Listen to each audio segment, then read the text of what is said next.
There's no boundaries. There's no boundaries. Where's your boundaries? Where does it stop? And what tells you that that's the boundary? That you can't steal, that you can't commit adultery, that you can't kill. That goes back to the laws of Moses, man. All right, the laws that the laws of the Most High that He gave to Moses. All right, so the judgment, right, for the people, the Israelites who do that is a great judgment. But if you Edomites, you guys can do whatever you want. You guys can eat pork. You guys can do this and that because the law wasn't given to you, right? Like if I'm in Montreal, but the law in New York is that I can't stand on this corner. It doesn't apply to me. I'm not breaking the law. That's the law in New York that I can't stand on this corner. Right? That stand on the corner and preach, right? That's the law in New York. That doesn't apply to me. It's the same thing with the Bible, man. Right? The laws were given to the nation of Israel from the Most High to Moses, right? And it applies to them. It doesn't apply to the rest of the world. But when it's going to apply to the world is in the kingdom of heaven.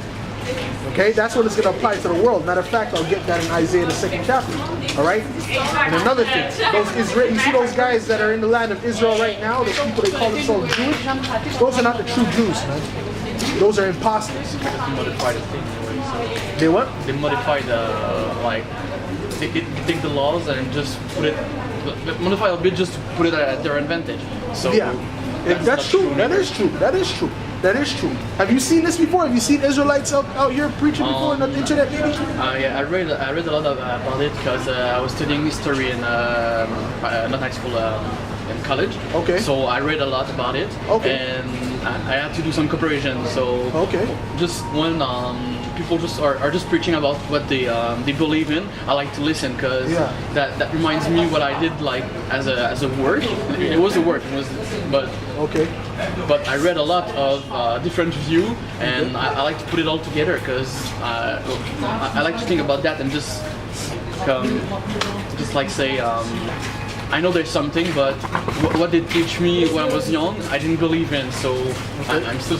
Well, this is a prophecy to show you that those people in the land, those Israelis, are not the true Jews. Those are imposters. Okay? Because according to this is what would happen once they got into that land. The true Israelites got back into that land. This is what would happen. All right? The word of Isaiah, the son of Amos, saw concerning Judah and Jerusalem. And it shall come to pass in the last days that the mountain of the Lord's house shall be established on the top of the mountains. All right, which means that, mountains represents governments. Hills and mountains represents governments. Okay, that's why you have a UN summit. Summit is the top of a mountain. Yeah. All right, which you went to college, you probably know that, right? Mountain of the Lord. All right, to the house of God of Jacob, to the house of the God of Jacob, and He will teach us of His ways. All right. So this is what. Matter of fact, I missed a part here. This is verse 2. And it shall come to pass in the last days that the mountain of the Lord's house shall be established in the top of the mountains and shall be exalted above the hills, and all nations